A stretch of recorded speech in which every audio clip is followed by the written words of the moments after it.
Amados hermanos, feliz día del Señor.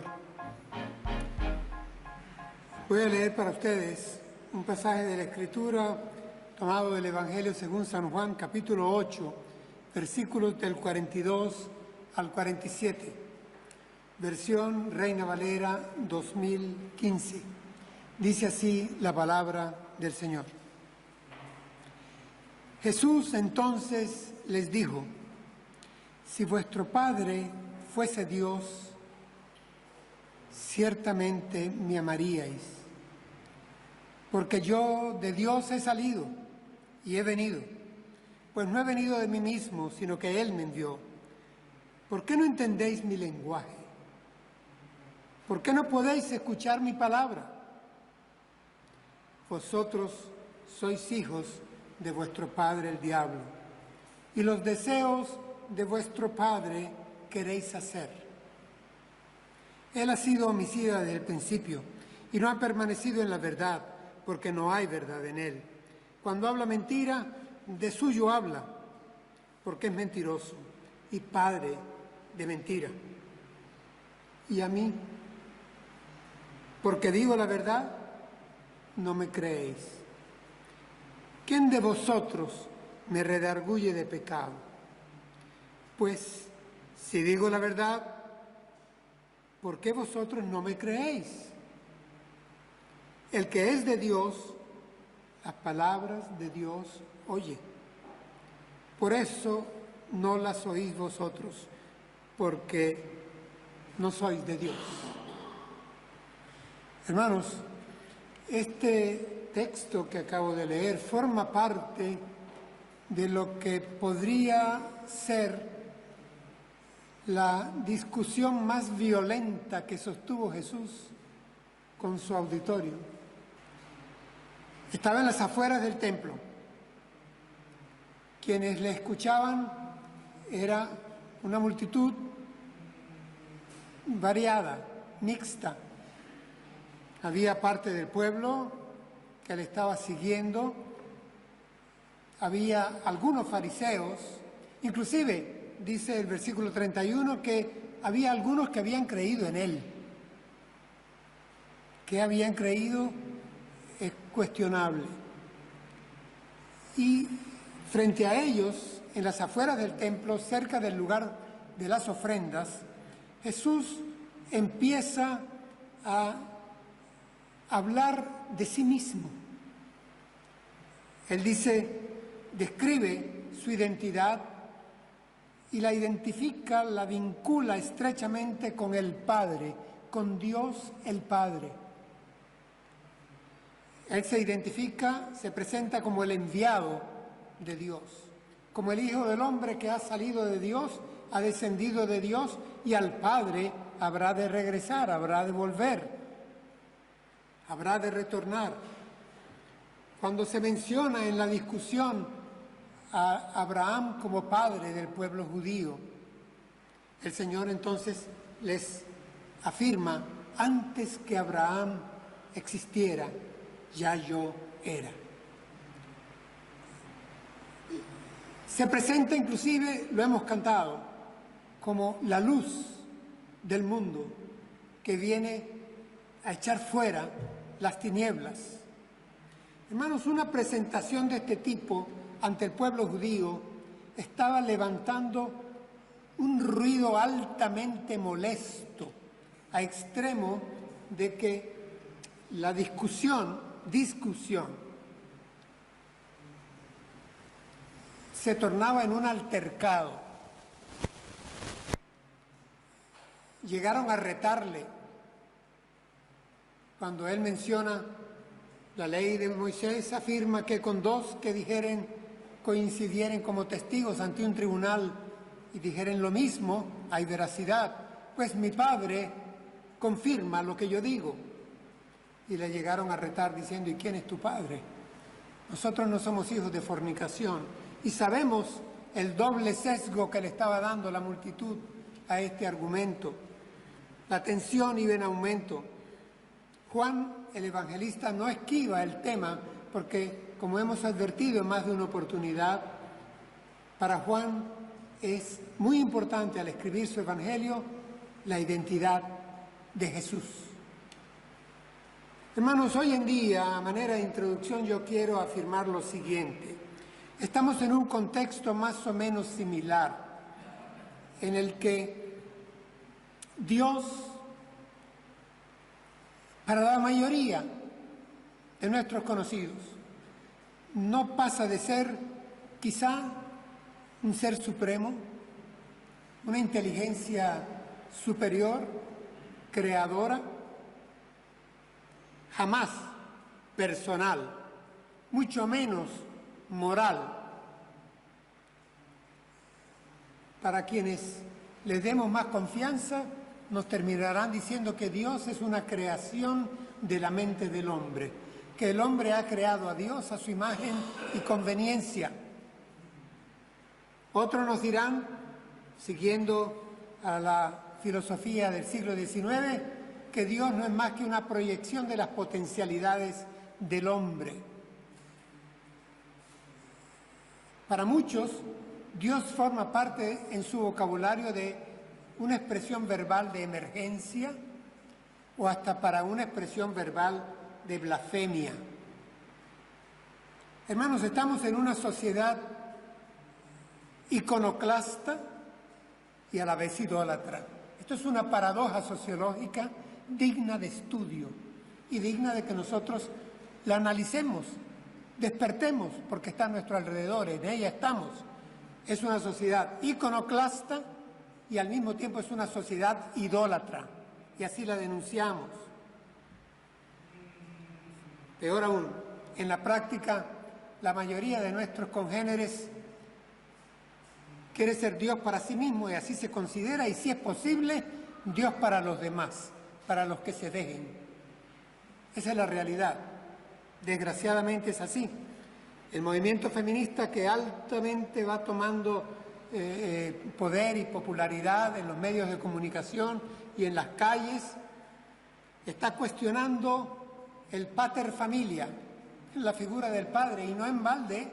Ustedes ya pueden encontrar alusiones directas rechazando el patriarcado del Dios de los cristianos, el machismo de Jesucristo, que tiene que ser hombre, hasta del Espíritu Santo, que tiene nombre masculino, cuestionamiento de diversos orígenes, de diversas fuentes. Y sin embargo, hermanos, les voy a llamar la atención a algo. A veces nosotros, con ingenua buena voluntad, caemos en un error cuando decimos, hasta con sinceridad, que todos los hombres son hijos de Dios.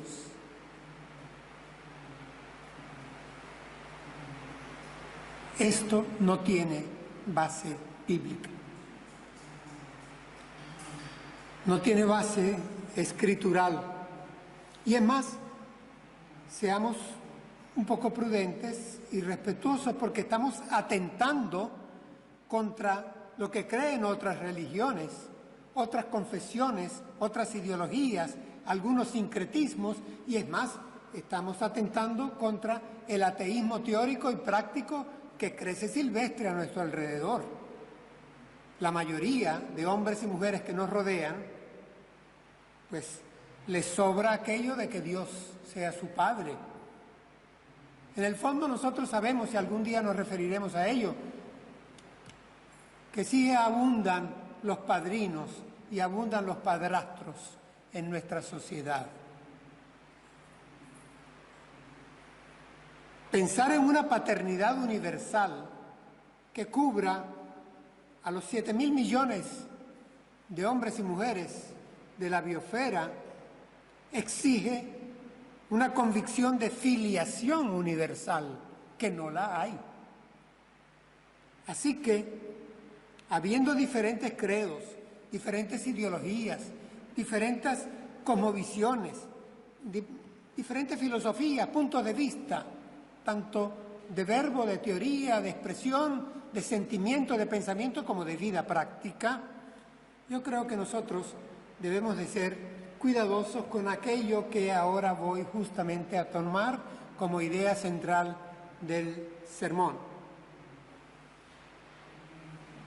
Ese presupuesto de que todos los hombres son hijos de Dios queda con interrogación. Y les invito a que veamos tan solo uno de los perfiles, una de las facetas que tiene este tema, tomando palabras de Jesucristo mismo. ¿Qué dijo Jesucristo al respecto? El texto que les he leído lo vamos a trabajar. Son 5 versículos y comienza así. El Señor Jesús plantea un axioma. Es este: si vuestro Padre fuese Dios, ciertamente me amaríais, porque yo de Dios he salido y he venido.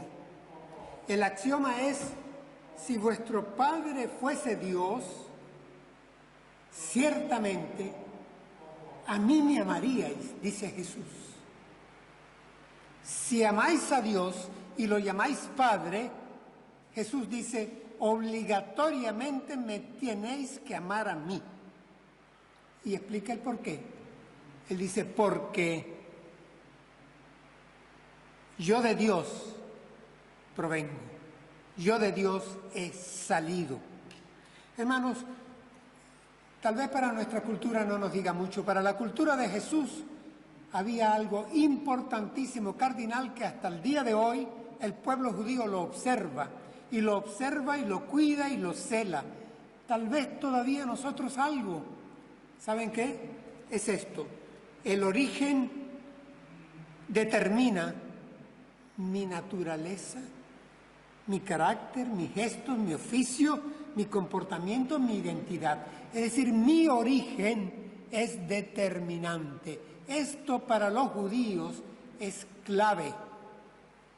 Genealogía va mucho más, hermanos, que el gentilicio. A Jesús lo quisieron desacreditar diciéndole, tú eres samaritano. Va más allá del gentilicio y va más allá del fenotipo. No es que yo me parezca físicamente a, que ya es algo, pero va más allá de ello.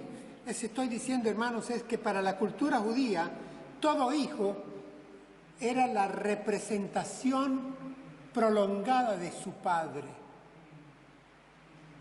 Les mencioné incluso oficio, y yo lo he observado aquí en España, que aunque se ha ido perdiendo con el tiempo, pero en las viejas generaciones, los bisabuelos enseñaban el oficio a sus hijos, y estos a su vez a sus hijos, y se traducía casi en una vertiente familiar que fluía de manera tal que con cierto orgullo se llevaba el apellido y se recordaba de quién provengo, de quién vengo, de quién he salido, mis ancestros, mis raíces, genealogía. Para el pueblo judío hay un pequeño vocablo, es ben, en hebreo, que quiere decir hijo de. Y usualmente los judíos se identificaban dando su nombre y agregando hijo de. Jesús era Yeshua ben Yosef, Jesús el hijo de José. No en balde lo conocían como el hijo del carpintero. Es aquello, hermanos, de que el Señor habría de resumir en una expresión que fue escandalosa y para nosotros maravillosa. Yo y el Padre, uno somos. En el Antiguo Testamento, para el pueblo judío, Dios era el Padre de la nación. Pero, hermanos, esa expresión la encontramos varias veces, casi 20 veces en el Antiguo Testamento. Dios como el Padre de la nación de Israel. Pero no encontramos, sino en un par de ocasiones, que Dios sea el Padre invocado de una persona. Ese Padre personal, ese Abba Padre que introduce Jesús, en el Nuevo Testamento las cosas cambian por completo 180 grados. Es decir, encontramos que en el Nuevo Testamento el Hijo reproduce al Padre. Por eso Jesús dice que Él puede revelar quién es el Padre, porque Él del Padre ha salido. El Padre le ha enviado. Él dice, yo soy de arriba, yo vengo de allá, ustedes son de abajo. Soy el Hijo del Hombre que descendió del cielo, soy el pan de vida que descendió del corazón de Dios. A Él he de regresar. Padre, dame la gloria que tuve contigo antes que el mundo fuese. El Evangelio de Juan en eso es tajante en su Génesis. Cuando comienza, dice, en el principio era el Logos. Y el Logos estaba con Dios. Y el Logos era Dios. Identidad. He salido del Padre, dice Jesús aquí. He salido, yo de Dios he salido. Consustancial, hermanos, con el Padre. ADN celestial. ADN de Dios. Emmanuel. Dios con nosotros. Y entonces aquí sale la primera afirmación en la cual la discusión va a tomar niveles de alta tensión. El Señor afirma, si vuestro Padre fuese Dios, ciertamente a mí me amaríais. Les voy a decir en términos de proposición, quien no ama a Jesús no es hijo de Dios. ¿Queda claro? Es la primera. Y son 4 las afirmaciones que Jesús hace en este texto. La primera es, quien no ama a Jesús no es hijo de Dios. El Señor Jesús lo afirma. ¿Puedo yo restarle, hacerlo más aceptable, que este sermón sea más digerible? No, no puedo rebajar. La afirmación del Señor es, si vuestro Padre fuese Dios, ciertamente me amaríais, porque yo de Dios he salido y he venido. Pues no he venido de mí mismo, sino que Él me envió. Es casi redundante. Hermanos, la primera afirmación es que quien no ama a Jesús no es hijo de Dios. Esfera afectiva, ciertamente. Un tanto subjetiva, solo un tanto. Porque el Señor Jesús habría de precisar, si me amáis, guardad mis mandamientos. El amor se traduce en obras. Esto lo dicen las muchachas a los muchachos hoy en día. Y es así. La primera afirmación, quien no ama a Jesús no es hijo de Dios. ¿Cómo sigue el texto? El Señor Jesús levanta una pregunta. Y miren lo que les dice al auditorio. No lo lisonjea. Les levanta una pregunta. ¿Por qué no entendéis mi lenguaje? Y él mismo la responde. Porque no podéis escuchar mi palabra. No podéis escuchar mi palabra. Ahí, cuando uno toma el vocablo griego, es que no toleráis mis palabras. Es que no las podéis entender. Son irritantes para vosotros mis palabras. Y sabemos que las palabras de Jesús eran sobre su persona.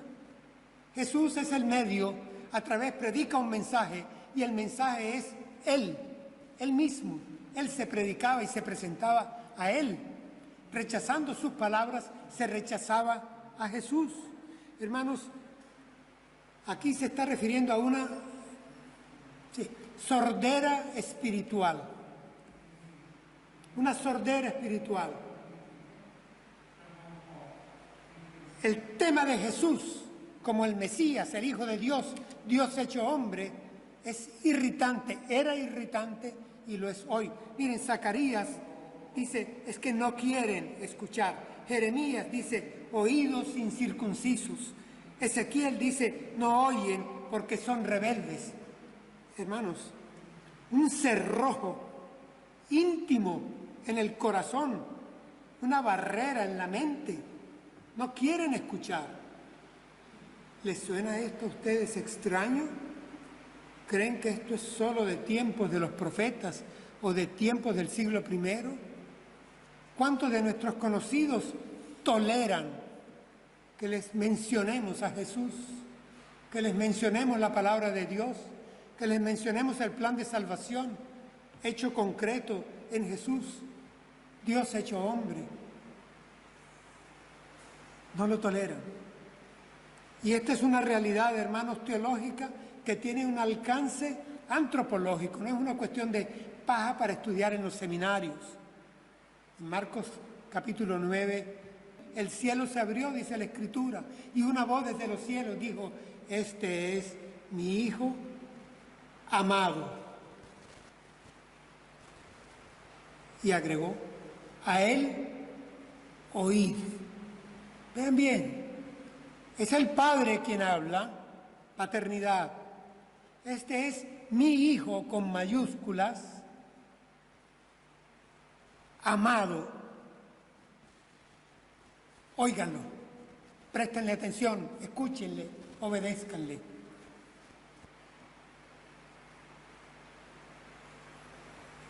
Juan, cuando escribe su primera carta, habría de recordarnos algo precioso para nosotros los que amamos a Jesús. No me salgo del tema.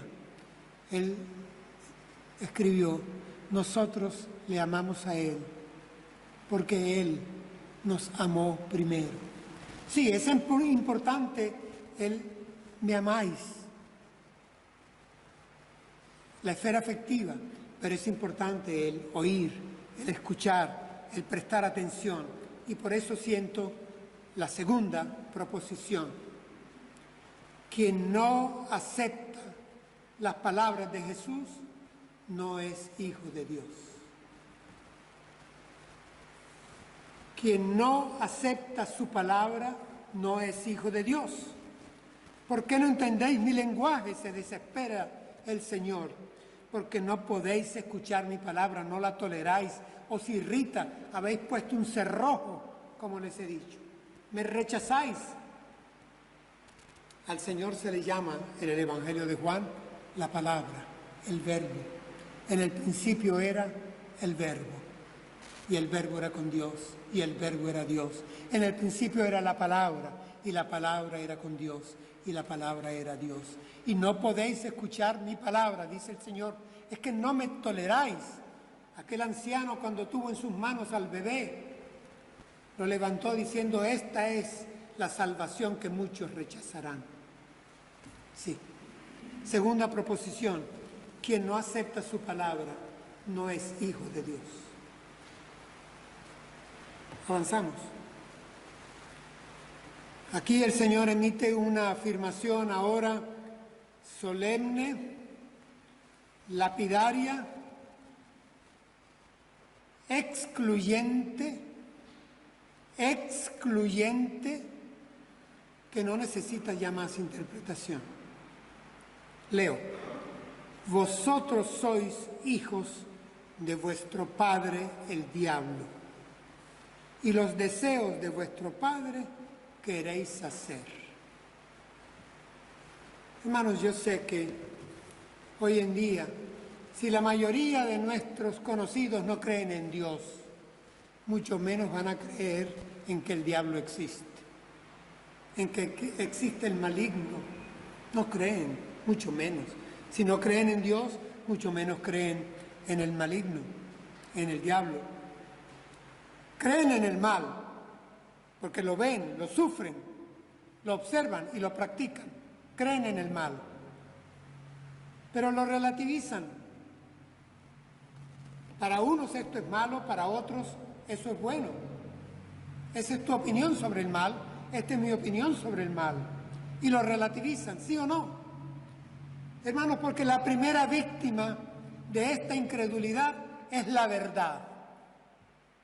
Lo repito, la primera víctima de la acción del diablo es la verdad misma, porque él es el padre de la mentira, porque él de lo suyo habla Él es la mentira encarnada misma, el engaño.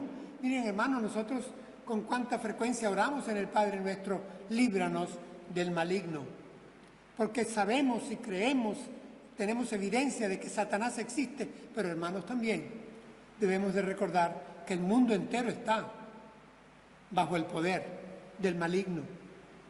Y cuando decimos que el mundo entero está bajo el poder del maligno, es que el maligno trabaja con hombres y mujeres que nos rodean a nosotros. No es una cuestión de aire,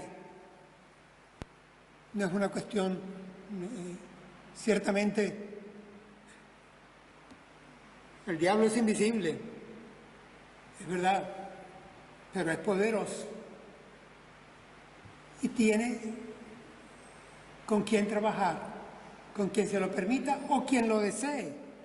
Según la denuncia de Jesús en esta tercera proposición, dice, y los deseos de vuestro Padre queréis hacer. Está hablando de algo volutivo, la voluntad. La voluntad. Lo vincula, no podemos dedicar demasiado tiempo acá, lo vincula al diablo, al maligno, a Satanás, llámenle como le llamen, lo vincula ¿a qué? Al engaño, al error, a la mentira. Es, en esencia, el diablo no necesita ayuda exterior, él es la mentira. Esa es su naturaleza. Él es el padre de toda la familia humana caída, porque la engañó desde un comienzo y le quitó la vida espiritual. Por eso el Señor lo llama homicida desde un principio, mentiroso desde el comienzo. Así engañó. Él es el padre de esta familia caída que nos rodea y que no podemos llamar hijos de Dios. De lo suyo habla, me llamó la atención cuando veía esto y lo leía, de lo suyo habla, de suyo habla. Es decir, Satanás no está callado. A veces nosotros callamos, pero Satanás habla, de suyo habla, él difunde, él se propaga, infiltra la cultura, infiltra las diferentes esferas de la actividad civil. Él trabaja. Así que, hermanos, insisto, para Jesucristo no está ok, no es correcto que todos los hombres sean hijos de Dios, porque en los hombres hay una inclinación moral hacia el mal, que es natural desde la caída. Hay un rechazo obstinado que hoy en día es moda social. Rechazo obstinado, cerrojo lo llamé, hacia Jesús de Nazaret, hacia el Dios Padre, Hijo y Espíritu Santo, hacia la palabra de Dios revelada, hacia la iglesia de Jesucristo. Hay un rechazo obstinado. Viendo cómo lo ponía Roberto Hanna en su sintaxis exegética del Nuevo Testamento, encontré esta traducción: ustedes hacen con gusto su voluntad.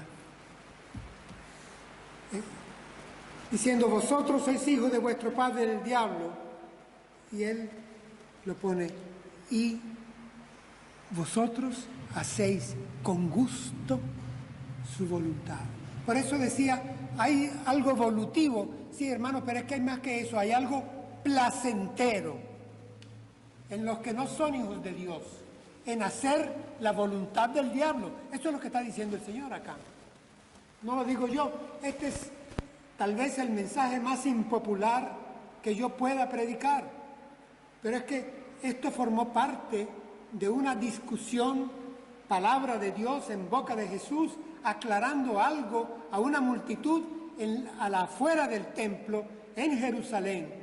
No podemos ocultarlo. No van a encontrar muchos sermones sobre este pasaje, porque no trae aplausos, no llena bancas. El Señor Jesús no le estaba hablando a una multitud de zombies endemoniados. No, hermanos, Muchos eran observantes de la ley, conocedores de la palabra, escribas, fariseos. Algunos habían creído en él y otros eran simpatizantes, gente que le atraía. Vamos a oír qué dice el Galileo. Así que la tercera proposición, la penúltima, queda sentada. Quien hace con gusto la voluntad del diablo no es hijo de Dios. Quien hace con gusto, a placer, la voluntad del diablo no es hijo de Dios. Y vamos al final.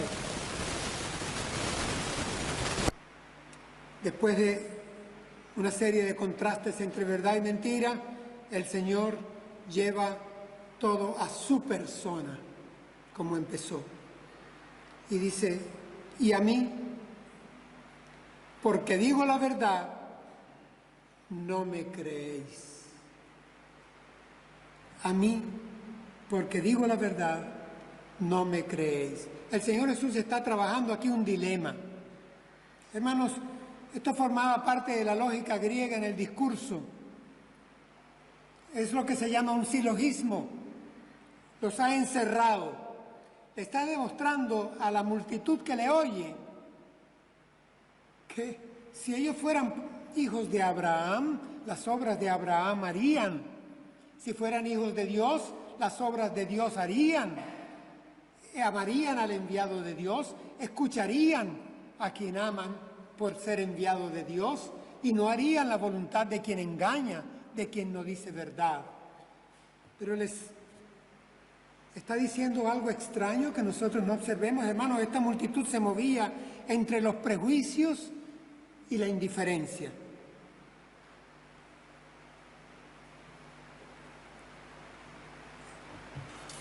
Sabemos que a partir de ese momento hicieron planes para matar al Señor. El evangelista Mateo escribió algo que quiero leer para ustedes antes de finalizar. Capítulo 13, versículo 38. El campo es el mundo y la buena semilla representa a los hijos del reino. La mala hierba son los hijos del maligno. Por eso el Señor cierra esta parte de la discusión diciendo, no sois de Dios. A mí, porque digo la verdad, no me creéis. ¿Quién de vosotros me redarguye de pecado? Pues si digo la verdad, ¿por qué vosotros no me creéis? El que es de Dios, las palabras de Dios oye. Por esto no las oís vosotros, porque no sois de Dios. Así que nuestra cuarta y última proposición queda sentada. Quien no cree en Jesús no es hijo de Dios. El Señor lo dice, y a mí no me creéis, porque no sois de Dios. A mí, que digo la verdad, no me creéis, porque no sois de Dios. Entonces, esa es la cuarta afirmación del Señor sobre este tema tan doloroso. Quien no cree en Jesús, quien no tiene fe en Jesús, no es hijo de Dios. Hermanos, este no es un sermón temático, no lo pretendió ser.